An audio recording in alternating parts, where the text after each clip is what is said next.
Hola, muy buenas noches. Sean bienvenidos a un episodio más de La Luz Azul Podcast. Antes que otra cosa nos presentamos. Mi nombre es Noemí Villalobos. Y yo soy Juan Trejo.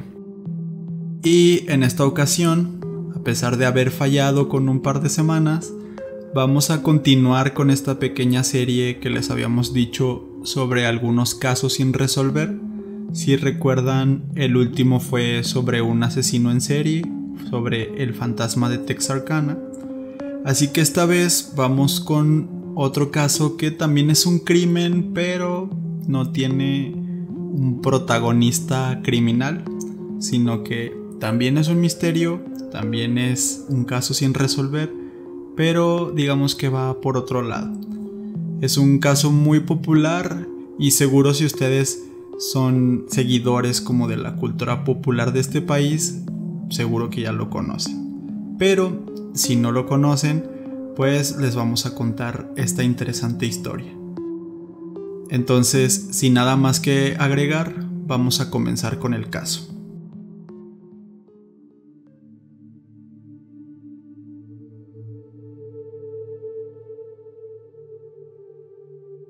Como hemos aprendido en este podcast, la mente del ser humano puede escalar a niveles de violencia simplemente increíbles. Es sorprendente cómo los protagonistas de cada historia imaginan, planean y cometen sus atrocidades. Pero resulta más impactante ponerles cara a estos victimarios, pues la mayoría de las ocasiones lucen como personas normales, alguien del que jamás sospecharías.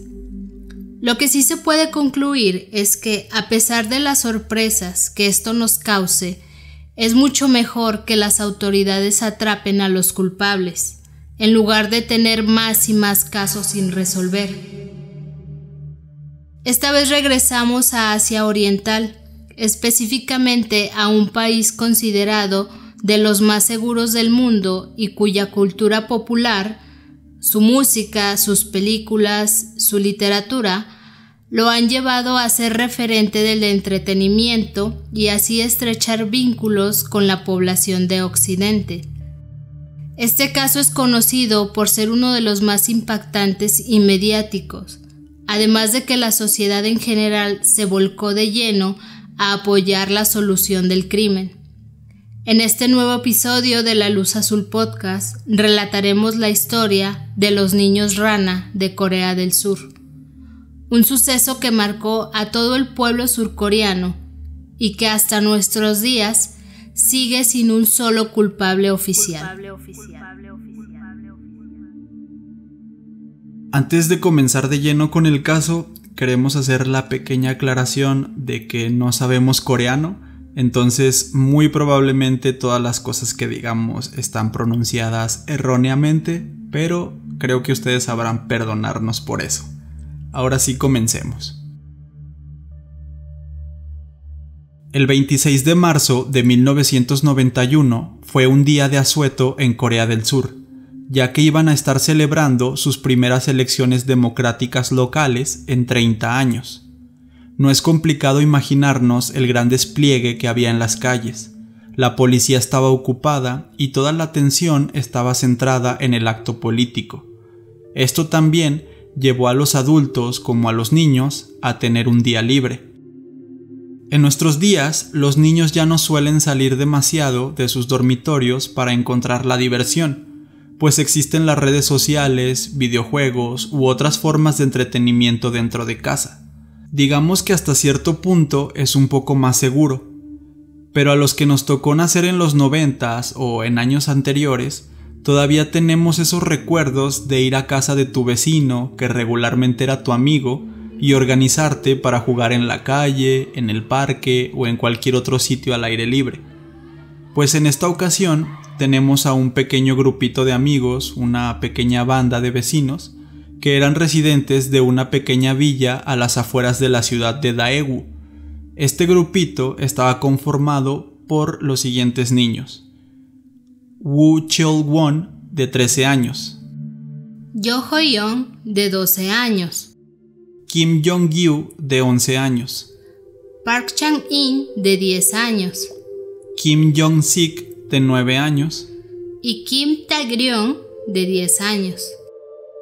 Las casas de estos niños estaban una frente a la otra, formando una especie de círculo, por lo que todas estas familias se conocían desde siempre. Incluso en algunas de las entrevistas y reportajes, los papás de estos niños dirían que más que vecinos o amigos, eran como hermanos. De hecho, los padres nombraban a este grupito como los 6 mosqueteros. Aquel 26 de marzo de 1991, aprovechando el día libre, la pequeña banda estaba jugando en el patio circular, pero uno de los vecinos se molestó porque estaban haciendo mucho ruido y les dijo que se fueran a jugar a otro lado. Después del regaño, deciden moverse del lugar y realizar una de sus actividades favoritas de grupo, que era subir a la montaña y recolectar huevos de salamandra. Cuando estaban a punto de partir los 6, Kim Tae-ryong decide abandonar la aventura debido a que su madre le dijo que podía ser peligroso que se alejara mucho de la casa, y que además ella no le había dado permiso de ir. El pequeño de 10 años les avisó a sus amigos que no iría, sin saber lo afortunado que sería al quedarse en la villa. Entonces los 5 amigos emprendieron su camino hacia la montaña. Toda la ciudad metropolitana de Daewoo se encuentra rodeada por montañas y en el extremo oeste de la ciudad, en el área de Songso, donde vivían los niños, se encuentra la montaña Gwaryeong. Esta montaña no es tan alta ni tiene una pendiente muy pronunciada. Pero quien conoce esta zona describe que si no se va con cuidado puedes desviarte del camino y perderte muy fácilmente en un bosque denso lleno de pinos y maleza, los cuales no te van a permitir ver la inclinación de la montaña, por lo que es fácil que te pierdas. Pero esta advertencia se les da a las personas que no son de esta zona, puesto que los habitantes que residen ahí conocen de sobra toda esta información que ya les contamos. Como lo acabamos de mencionar, el ir a recolectar huevos de salamandra era una de las actividades más recurrentes del grupo, por lo cual los niños podían considerarse expertos en esta montaña ya que iban y venían. De acuerdo con la información oficial, Mu-yeong, hermano de Jo-yeong, estaba regresando en bicicleta a la villa y se cruzó con los chicos.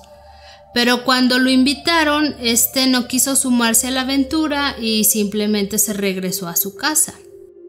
Gracias a esta información del hermano de este niño es que tenemos seguro que subieron a la montaña y que tenían ese objetivo de ir a recolectar huevos de salamandra, porque si no estuviera este testimonio muy probablemente no tendríamos idea de dónde estaban, de a dónde fueron.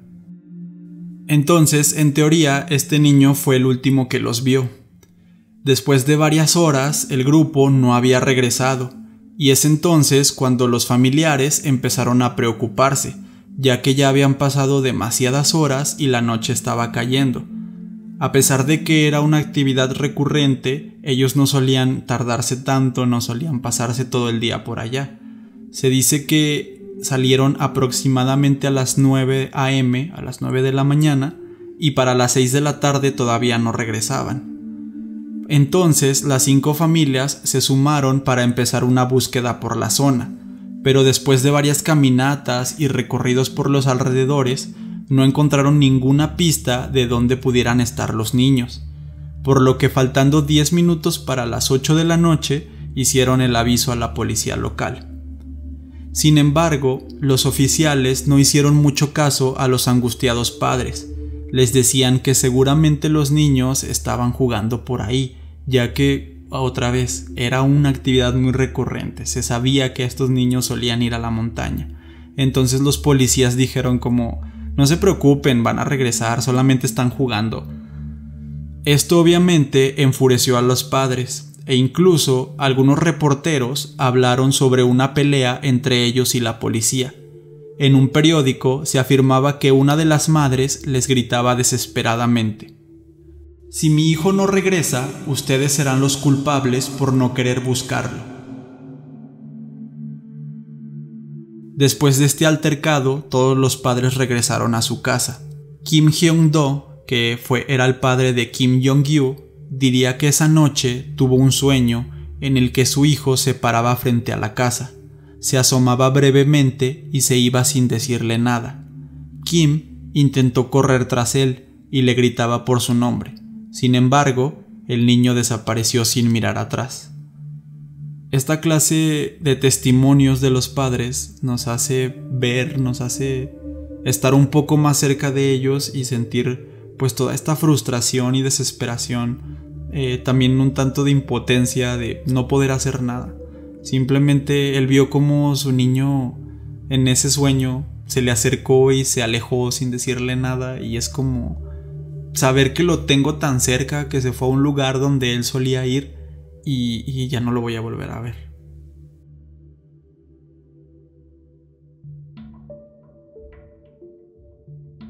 Pasaron los primeros días sin que la policía u otros vecinos se preocuparan por el grupito, pero obviamente los padres estaban desesperados buscándolos una y otra vez por la montaña y sus alrededores. En la mañana del 30 de marzo, el cuarto día desde la desaparición, uno de los padres recibió una llamada telefónica con una voz masculina que dijo lo siguiente: «Tengo a los niños, todos están sufriendo. 2 de ellos están muy graves». A continuación solicitó una suma muy grande de dinero y dio un lugar y fecha para el intercambio. El hombre salió corriendo de su casa para avisarle al resto de los padres. A pesar de las condiciones, todos saltaron de alegría, pues por fin tenían una esperanza de encontrar a sus hijos con vida. Por la noche acudieron, acompañados de la policía, al lugar acordado, pero después de esperar un par de horas, nadie apareció y todos regresaron a su casa sintiéndose de lo peor. El día siguiente apareció en la televisión el primer reportaje sobre la desaparición. «Salieron a cazar ranas y hoy cumplen 5 días sin regresar», decía la reportera. A partir de este momento, la noticia de los niños rana comenzó a hacerse cada vez más y más grande. Se dice que en 2 días toda la provincia sabía sobre la desaparición y en menos de una semana esto ya era una noticia nacional. Aquí nos podemos dar cuenta el alcance, el impacto que tuvo esta desaparición, que los papás estaban desesperados y estaban presionando. Y bueno, como les acabo de mencionar, la noticia se dio a conocer como los niños rana, pero nosotros desde un principio les dijimos que el objetivo era buscar huevos de salamandra. Pero la prensa quiso hacer el caso más llamativo y se les ocurrió que era mejor llamarlos los niños rana. Y de hecho pueden encontrar en internet los artículos donde se especifica que sí iban a cazar ranas, no a buscar los huevos de salamandra. Pero, como acabo de decir, el fin era que la noticia se escuchara más atractiva, que llamara más la atención, y a lo mejor los huevos de salamandra no eran algo que tuviera o causara mucho interés en la población. Además es un poco también como una catchy phrase, o sea, una palabra que llame así la atención, porque también vi en las imágenes cuando estábamos investigando, había carteles que tenían una ranita dibujada, una ranita que estaba llorando. Entonces, hasta como por esa parte de publicidad, pues funcionaba más llamarle al caso los niños rana que los niños huevos de salamandra o algo así, pues no. Uh-huh. Como bien lo menciona Noemí, rápidamente este caso fue el centro de atención de todo el país, ya que los noticieros no solían hablar de desapariciones o crímenes en Corea. Ya lo habíamos dicho, era un país muy seguro, es un país muy seguro hasta la fecha. Y de hecho, aunque no se hablara de crímenes, sí había algunos en los periódicos, pero casi nunca se hablaba de crímenes en pequeños pueblos. Recordemos que la villa donde ellos vivían estaba a las afueras de una ciudad, era una villa muy pequeña. Y a pesar de esto, tampoco era muy común que se hablaran de crímenes de niños, simplemente o no se tocaban o no ocurrían tanto, entonces sí era extremadamente raro que se tocara la noticia de un pueblo pequeño donde hubieran niños involucrados en un crimen o en una desaparición.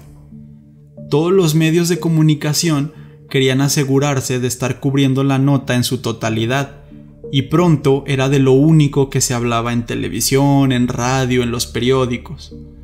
Para este momento, el grupo de padres había decidido dedicarse de tiempo completo a buscar a sus hijos, así que renunciaron a sus respectivos trabajos y juntaron sus ahorros para comprar una camioneta.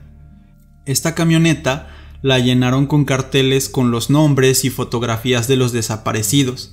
Además, tenían un megáfono por el que iban por las calles de todos los pueblos cercanos pidiéndole ayuda a la gente. Les pedían o que se sumaran a la búsqueda, que los ayudaran a buscar en las calles, en las montañas, en los campos, o si no, a ver si alguien tenía alguna pista, alguien había escuchado o visto algo que los ayudara a acercarse más a encontrar a sus hijos. En esta época fue cuando también llega al caso Yang Yo-jong, que es un periodista y que tenía un programa en la televisión llamado La Plaza de las Opiniones Públicas. El día 4 de mayo de 1991, este programa abriría con la siguiente frase: "Cada vida es importante, pero este caso es extraordinario y triste al tratarse de 5 niños". Vuelvo a lo mismo, nunca solía haber muchos crímenes en Corea, o al menos no se hablaba mucho de crímenes y menos de niños. Es por eso que la noticia se hizo tan popular y tan mediática. Si lo viéramos en esta época, pues igual y hasta viral en su forma de los años 90 y los medios de difusión más limitados que había en ese tiempo. En ese programa, Yang entrevistó a los padres de los desaparecidos, quienes no tuvieron reparo en expresar su inconformidad con la investigación. Una de las cosas que más se mencionaron aquel día fue el hecho de que la noticia se refería a los niños como fugitivos, pero no como desaparecidos. Esto demostraba el desinterés de las autoridades y, en la opinión de los padres, parecía que querían dar el caso por cerrado lo más pronto posible. Básicamente era que no le estaban dando la importancia que se le debía de dar, a pesar de que, como mencionó Juan, esta noticia estaba por todos lados. Era demasiado viral en aquellos tiempos como para que se cerrara así como así. Durante la transmisión del programa, la producción recibió una llamada telefónica. La persona que contestó el teléfono entró en escena y dijo que había llamado Jong-sin, uno de los niños desaparecidos, llorando y pidiendo que por favor su madre le contestara. Todos los presentes aplaudieron y gritaron llenos de emoción, pero cuando la madre de Jong-sin llegó al teléfono, la llamada fue cortada. La investigación determinaría que esa llamada, al igual que la primera, había sido una broma.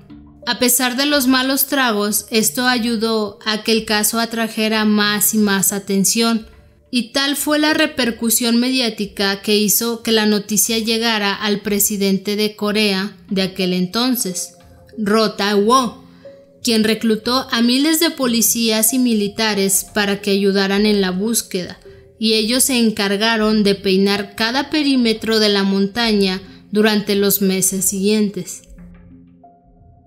Se estima que hubo más de 300.000 policías y militares dedicados exclusivamente a este caso. El monte fue recorrido cientos de veces por casi un año continuo. Sin embargo, a pesar de este gran despliegue de agentes y de voluntarios, toda la cobertura televisiva del caso, a pesar de que los padres habían dejado sus vidas y se dedicaron por completo a viajar por todo el país en búsqueda de sus hijos, no lograron dar con ninguna pista sobre su paradero. Se generaron millones de volantes y se ofreció una recompensa equivalente a $30,000, que eran 42 millones de wons de la época, a quien diera información sobre dónde estaban los niños. También sus fotos fueron colocadas en cartones de leche, en letreros, tarjetas telefónicas y en periódicos. Prácticamente todos habían visto o tenían en su posesión imágenes impresas con las fotografías de los niños y el nombre de Frog Boys o los niños rana. Y uno pensaría que conforme va pasando el tiempo, toda esta emoción o toda esta esperanza en encontrar algo, pues fueron bajando con el tiempo, porque los casos se van enfriando y la gente va perdiendo esa pequeña llama, esa pequeña esperanza de encontrarlo. Pero realmente en este caso esto no parecía ser así. Todo el país estaba volcado en una búsqueda intensa, e incluso hubo otros países que empezaron a sumarse y empezaron a difundir la noticia, ya que para este punto, como habían recorrido la zona tantas veces, pues creían que los niños podrían encontrarse en cualquier parte del planeta. Al mismo tiempo, decenas de teorías comenzaron a nacer, y aquí les vamos a contar algunas de las que fueron más relevantes en la época. La primera decía que habían sido secuestrados, ya que durante esa época era un negocio secuestrar niños y luego los obligaban a mendigar por las calles. La segunda teoría hablaba sobre ser raptados por espías de Corea del Norte.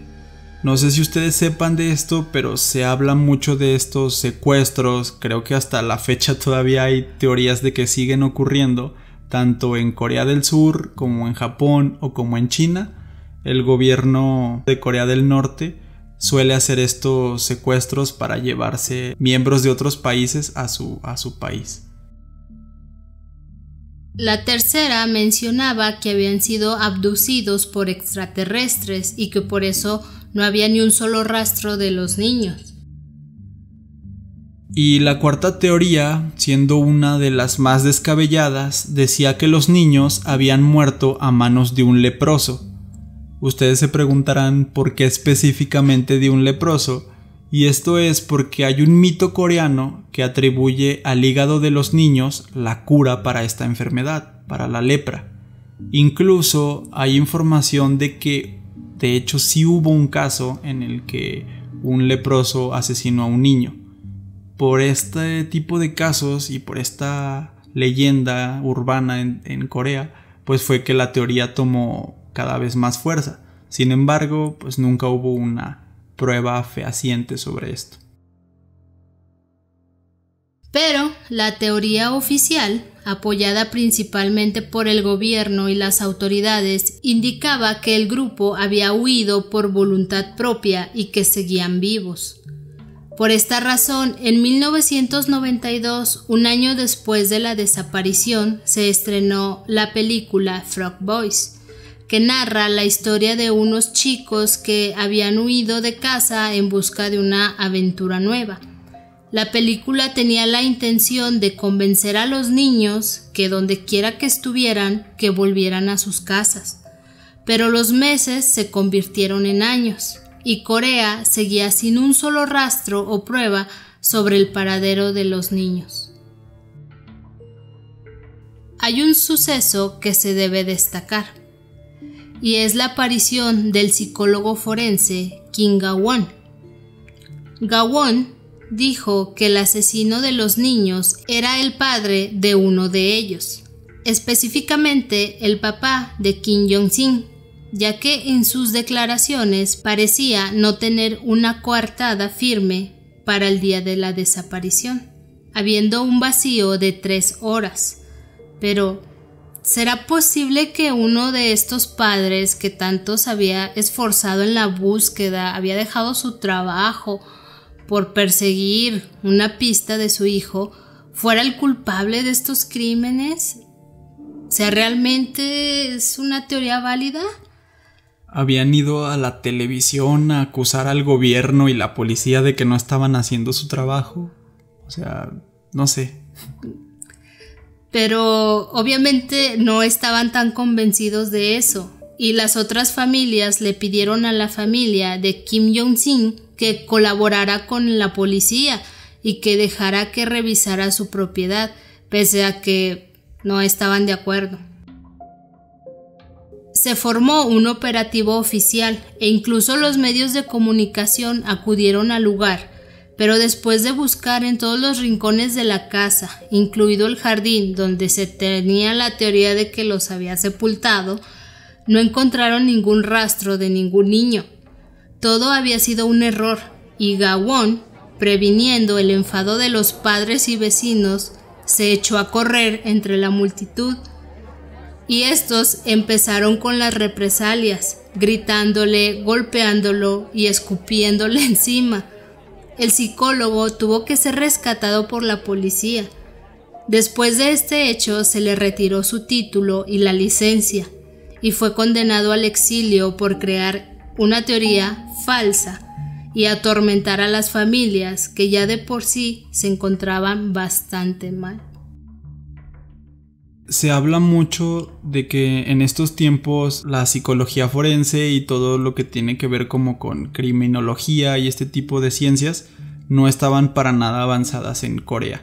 Es algo muy popular, ya lo mencionamos, pero es algo muy conocido que en Corea se tiene una percepción muy negativa de sus detectives, de sus autoridades, de su policía, como que a pesar de ser tan seguros ese tipo de países, saben, bueno, más bien se tiene la creencia popular de que sus autoridades son algo incompetentes.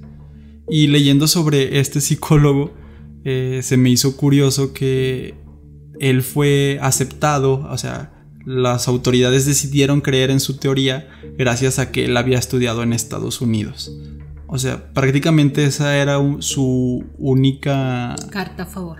Era lo único que podía poner en su currículum, en su hoja de vida, porque no había trabajado prácticamente en ningún caso.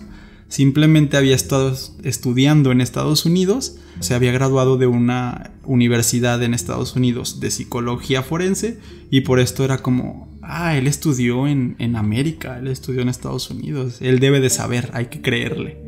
Y pues obviamente ahí está lo que pasó. Lo exiliaron y le retiraron toda su licencia para poder operar como psicólogo forense.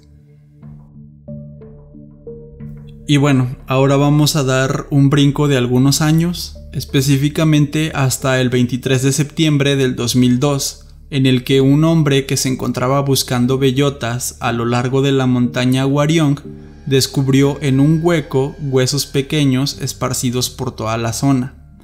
Estos huesos parecían ser de un humano pequeño, por lo que inmediatamente avisó a la policía de su hallazgo. Esta persona nunca quiso revelar su identidad y siempre se mantuvo su nombre en secreto. Más tarde ese mismo día, la montaña ya estaba repleta de investigadores en un esfuerzo por recopilar cualquier evidencia que aún pudiera encontrarse ahí. Además de los huesos, también encontraron la ropa de los niños, que estaba atada a estos cuerpos, a estos cadáveres, y además también se encontraron algunos casquillos de balas ya vacíos. Luego de un análisis se comunicó a la población que en efecto estos eran los cadáveres de los niños rana, desaparecidos 11 años atrás. Es así como el informe inicial de la policía indicó que, debido a las condiciones climáticas que había en el día de su desaparición, los niños se perdieron y murieron de hipotermia. Esta información la revelaron buscando explicar el por qué los cadáveres se habían encontrado muy juntos, como si se hubieran estado abrazando cuando se murieron. Sin embargo, los padres, inconformes con todas las discrepancias que había en la evidencia, refutaron esta conclusión. Creían poco posible que los niños se perdieran, dado que se trataba de una zona que conocían muy bien, y al mismo tiempo esa teoría de la hipotermia no explicaba la ropa atada a los cadáveres ni tampoco explicaba los casquillos de bala. Sobre estos casquillos, la autoridad explicaría que el sitio donde se encontraron los cuerpos solía ser parte del campo de tiro de la División de Infantería número 50 del ejército de Rock, que se trasladó a una ciudad cercana unos años después de la desaparición, en 1994. Pero si recordamos la historia que les estamos contando, cientos o quizá miles de personas habían recorrido cada uno de los rincones de esta montaña en todos los años anteriores. No fue solo una vez, había habido muchos recorridos por esa montaña. Entonces, ¿cómo podía ser posible que nunca nadie hubiera encontrado los cuerpos? Si se supone que se murieron de hipotermia y ahí estuvieron todo el tiempo. Naturalmente, la gente comenzó a especular que los niños murieron a causa de balas perdidas y que los militares habían encubierto todo con ayuda del gobierno. Esta teoría empieza a tener un poco más de sentido si recordamos que desde el día 1 la policía quería desechar el caso de que hubieran sido secuestrados o que estuvieran muertos. Siempre los trataron como fugitivos y parecía que simplemente querían dar por cerrado lo más pronto el caso. Entonces, por ahí quizás haya algo un poco más turbio, haya encubrimiento del gobierno, del ejército, no sabemos, pero pues es una teoría que con la evidencia empieza a cobrar más fuerza. Las personas creían firmemente que era casi imposible que los niños se hubieran extraviado, ya que conocían perfectamente el terreno, sobre todo el área donde fueron encontrados los cuerpos. Además, desde este lugar se podían escuchar los ruidos de la carretera, así que podían haberse guiado por el sonido en caso de estar perdidos. Incluso, un programa de televisión coreana realizó un experimento que consistía en llevar a un grupo de niños al oscurecer hasta el sitio donde fueron encontrados los restos y dejarlos solos para que salieran de la montaña. Luego de un rato, todos los niños regresaron a su casa sanos y salvos y sin ninguna clase de susto, que tuvieran miedo, se sintieran desorientados. Pero este experimento fue bastante criticado, ya que puso en riesgo a varios menores, y la verdad es que concuerdo con eso. No puedes estar exponiendo la vida de un niño solamente para demostrar un punto. Con todas las discrepancias y explicaciones mediocres que se dieron, esto sumado a la molestia de los familiares, se empezó a crear una presión insistente a las autoridades. Era el caso más mediático de la historia del país y nadie estaba contento con su conclusión. La presión logró que se hiciera una segunda autopsia por separado, dando como resultado un poco más de visibilidad al caso. En esta segunda investigación se determinó que los niños rana habían sido asesinados y varios de ellos sufrieron lesiones graves en la cabeza, unos por traumatismo severo y uno por una arma de fuego. Dentro de sus cráneos había crecido moho, lo que era un indicio de que los cuerpos habían sido enterrados y que luego de años, por las lluvias, es que estos habían salido a la intemperie. De hecho, este cráneo que tiene las heridas de bala tiene 2 agujeros. Es por eso que mediante el estudio, a pesar de que se encontraron huesos de los cadáveres, lo que fue más estudiado fueron los cráneos de cada uno para poder llegar a todas estas conclusiones. Los otros cráneos tenían varias marcas de una herramienta desconocida. Los expertos creen que la herramienta utilizada para aplastar la cabeza de los niños estaba vinculada con la profesión del asesino. Esta pieza de evidencia, junto con el nudo que se usó para la ropa de los niños, hizo que se llegara a la conclusión de que el asesino tenía posiblemente una ocupación como mecánico.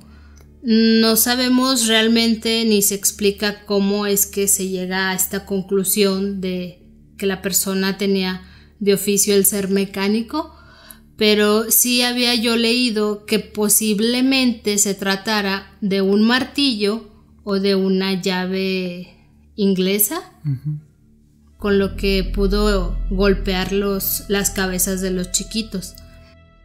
También existe un análisis psicológico del posible asesino, que indica que seguramente sería un hombre soltero y que nunca había sido acusado por otro crimen. Pero a pesar de todas las conclusiones, las respuestas concretas, fuera de las teorías, siguen siendo un misterio, porque no se sabe absolutamente ni qué pasó ese día, ni cómo fue que todos los niños aparecieron muertos. No se sabe absolutamente nada, no hay una pista, todo está completamente borrado. Sí, ¿de qué nos sirve saber que el posible asesino era un hombre soltero o que nunca había asesinado antes si no tienes ni un solo sospechoso? O sea, ni siquiera eso, ni siquiera hay un sospechoso principal sobre esto. Se interrogaron a muchas personas, pero nadie fue como que el sospechoso principal. En casos pasados, por ejemplo, el del asesino fantasma, pues tenemos varias personas que quizás podrían haber sido el verdadero asesino serial.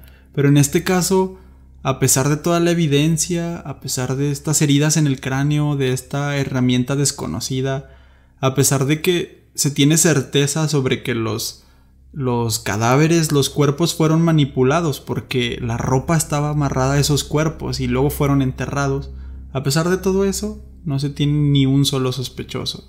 No se tiene nadie en concreto hacia el cual podamos teorizar sobre él pudo haber sido. De hecho, también se sabe que el cráneo del niño más grande de 13 años era el más maltratado. Entonces, los investigadores o tanto personas que llegaron a hacer sus propias conclusiones dicen que posiblemente el niño pudo haber luchado con esta persona y es por eso que se llevó la golpiza más grave, o incluso que por ser el más grande era el que cargó con esa responsabilidad de querer proteger a los demás pequeños, inclusive saliendo el más lastimado. Y si eran como hermanos, como sus propios padres decían, pues obviamente se cuidaban entre ellos y pues tiene mucho sentido que haya defendido a sus amiguitos más chicos. Y también otra de las cosas que dice la policía es que el posible asesino no se dedicara, o sea, no era un asesino serial, sino que posiblemente esta persona tuvo como que un arranque de ira, iba pasando por ahí, vio niños y los mató. Pero pues es como dice Juan, no se sabe con certeza nada, todo eso quedó en el vacío. Es un hoyo oscuro que no se puede llegar a ninguna conclusión. En Corea del Sur había una ley que estipulaba que los delitos sin resolver con una antigüedad de 15 años ya no podrían seguir siendo investigados y que nadie podía ser juzgado en caso de hallarse algún culpable. Por lo tanto, el 26 de marzo de 2006, este caso fue cerrado como no resuelto y las esperanzas de todo un país, pero sobre todo de los familiares de las víctimas, fueron apagadas de repente. No había un solo responsable o siquiera un sospechoso y eso dejó una profunda marca en el país. En el año 2015, el plazo de esta ley fue alargado de 15 a 25 años, lo que significa que si salían a la luz nuevas pruebas de este u otros delitos, todavía iban a poder ser juzgados en caso de encontrar algún culpable. Aún con todas estas reformas, con toda la evidencia y con toda la información recolectada, lamentablemente no se dio con pistas nuevas o con alguna otra información que diera algo de luz en este caso. Cuando fueron entregados los restos, se hizo una ceremonia para que pudieran descansar en paz. Pero en el año 2004 fue una ceremonia más formal donde tanto conocidos como personas cercanas de la familia de estos afectados fueron a dar sus condolencias y también a mostrar respeto por todos los acontecimientos del pasado. Para este año, el papá que fue acusado por el homicidio de los niños, él ya había fallecido.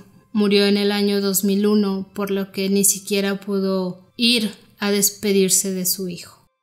La escuela masculina Songso Elementary, que era donde estaban estudiando también estos pequeños, hasta el día de hoy continúa celebrando el aniversario de la desaparición con una ceremonia solemne, pues es un día muy recordado en la zona. En febrero del 2011 se estrenó la película Children, en la que se relatan los eventos en torno a los niños rana, argumentando que de estar vivos posiblemente tendrían entre 41 y 37 años, pero hablamos de que fue en el 2011. También se ha comentado que nunca se supo con exactitud cuál era el arma que tenían marcados los cráneos, por lo que estos cráneos fueron donados a un laboratorio forense para fines de investigación y seguir con todo esto. Ya nos dijo Noemí que se tienen algunas teorías de cuál fue el posible arma, pero otra vez nunca se pudo llegar a nada concreto. Las familias donaron los cráneos y se han estado investigando, pero no hay nada muy específico sobre eso. Es así como nos damos cuenta de que a pesar de todo el esfuerzo puesto en este caso y las esperanzas que parecieron nunca flaquear, tristemente se quedó sin resolver, con demasiadas incógnitas. En la ciudad y los alrededores de Daegu, todos consideran que fue un caso de encubrimiento del gobierno y que los militares son los culpables. Con el paso de los años, gran parte de la población surcoreana piensa lo mismo. Posiblemente es la teoría que más reconfortó al pueblo para no seguir torturándose, pero no deja de ser uno de los peores crímenes de la historia de Corea del Sur, y sobre todo expone la mala gestión por parte de las autoridades, algo que recurrentemente es expuesto en su ficción surcoreana, como también les acaba de comentar Juan. Es muy normal ver una película o una serie que trate sobre este tema de crimen, donde se expone cómo es la burocracia en Corea del Sur. Sí, y sobre todo se expone como a las autoridades en este papel un poco, pues sí, de ineptitud. Por ejemplo, uno de los casos así más famosos de películas surcoreanas en Parasite, que es la película esta que ganó el Oscar, excelente película por cierto, aunque no trata como sobre, o sea, sí es sobre un crimen, pero no trata exactamente sobre la autoridad o la policía o un detective. En las pocas escenas que hay policías en esta película, fíjense, y los policías son más usados como en un tono cómico, como burlándose de ellos, como si estuvieran tontos.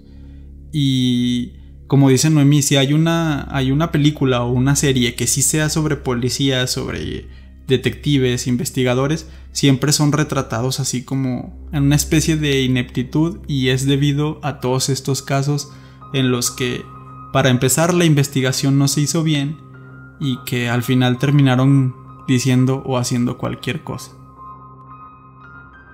Nunca sabremos toda la verdad, pero el caso de los niños rana, estos inocentes chicos que fueron a jugar y nunca más volvieron, sigue marcando profundamente en la sociedad de todo un país.